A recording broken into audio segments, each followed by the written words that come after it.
surrounding endometriosis is deafening. Okay, I think all 6 of you have reiterated this, how deafening it is. And even further, when we think about endometriosis not discriminating, we know that there's disparities that are along these racial lines. I'm really glad, Dr. Haben, that you actually kind of opened up into that discussion, how I might get a patient and she's saying she's in pain and having these weird periods, and I might dismiss it and just say she's having fibroids. And think no further about maybe she's going through endometriosis. And so I'm curious, this is again, a really hard question, because I think it's a big question, but as briefly as you can, to the doctors, why do you think there are disparities with how Black women and Black people with wombs are being diagnosed with endometriosis?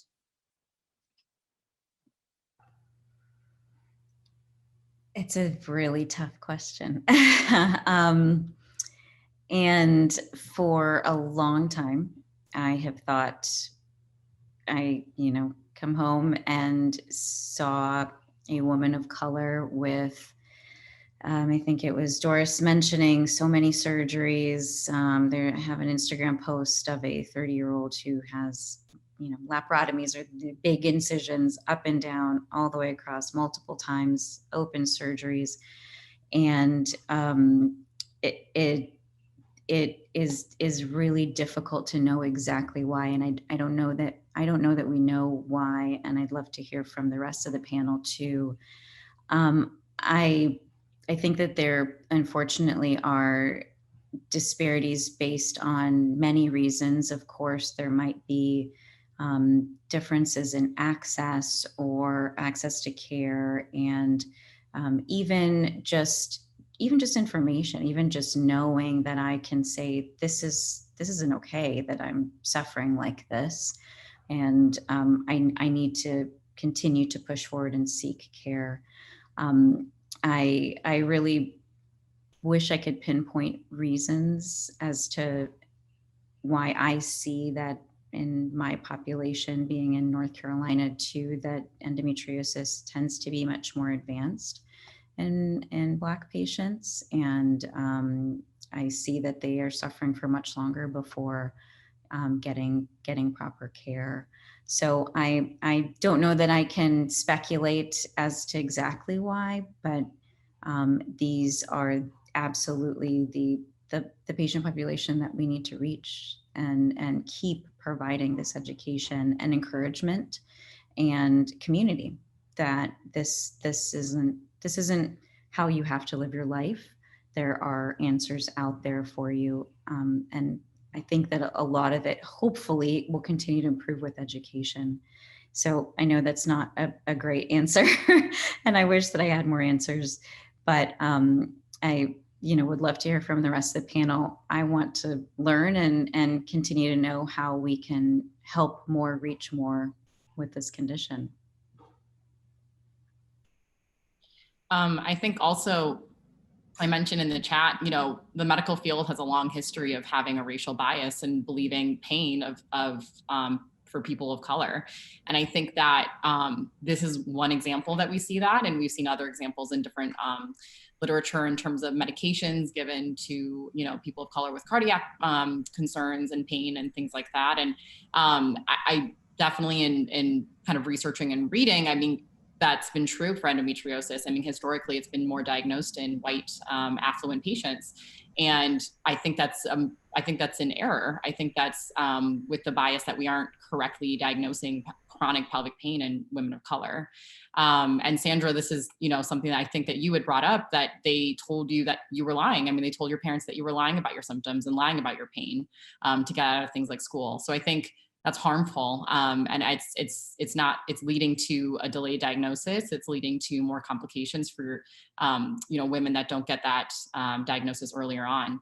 So I think that being in the medical field myself, I think I want to be someone that's hoping to change that kind of that lens, even just the act of just being in medicine myself is hoping to change that lens and widen it so that it's not so, we don't think of diagnoses so much in the racial makeup that they've always been kind of set out to be. I think that that's something that those in the medical field know, it's how we're taught to kind of narrow our diagnosis is a lot of times is within a realm of kind of racial and gender norms. And I think that is very harmful. And it's, sometimes it can be helpful, but in this instance, I think it's only done harm. So I think that it's important to know that the diseases that we historically think can affect one population, we can't really allow that generalization to continue. And I do think actually more research needs to be done as well on this. So I hope to see more in the future, and I hope our field of medicine changes. I think for us, a big part of the problem has been cultural bias. I mean, we've been culturally, girls are not supposed to talk about painful menses, and you're supposed to, you're supposed to woman up. I mean, it's not something that you should say that you're feeling pain and all that. Otherwise, it shows weakness for you as a woman. So it's for us, it's a strong cultural issue that makes it difficult for women, girls to be able to come from, forth and talk about their diagnosis, or what they're going through rather. I remember myself, even, I started having problems when I was 12, 13 years old. And I brought it up to my mom, and she actually took me to 4 different gynecologists, but they all say the same thing. Oh, when she has a baby, this pain will go and she'll be fine, and it will be okay. Then when I was in my college years, I decided to see another doctor, and I remember when I saw her, she said to me with such disdain that, I mean, how do you ever expect to give birth if you can't even stand a period? I mean, what kind of woman are you? Yeah. So from then on, I lied about my period. I lied about what I was suffering from. And I know, perhaps the doctors will say that they've seen that with girls coming in and saying that it's food poisoning, and yet it's periods. We lie. I lied constantly about it being, some food poisoning, some diarrhea. I would never say it was related to the period because I was too ashamed to talk about it. So that kind of shame is also has held many women back. They don't come out and talk about what they're going through. Yeah, but that's the culture that we are trying to change. Yeah, by coming forth and saying that, you know what, many of you are thinking about this in the context of normal periods, but there is something, as there are abnormal periods. Yeah, and these instances when there's that abnormal period, in instances when people have endometriosis, fibroids, and all these other conditions, yeah. So by publicizing that kind of information, I think it's going to be quite helpful, and maybe it might change, yeah, the outlook. Yeah. Wow. I think you really hit the nail on the head, Doris, with that answer, and reminding us that menstrual health is not just a woman's issue, quote unquote, but it's really an issue of gender equality, social justice. This entire panel is called Endometriosis and Reproductive Justice. And, just to kind of name and define it, reproductive justice, or the RJ framework, was established by Black women. So I think it's beautiful that we have this diverse, just beautiful melanin across my page right now panel. But the RJ framework focuses on issues affecting access, which I heard Dr. Smitha talking about. It talks about, how can we just get rid of the bias that is inherent in the medical system?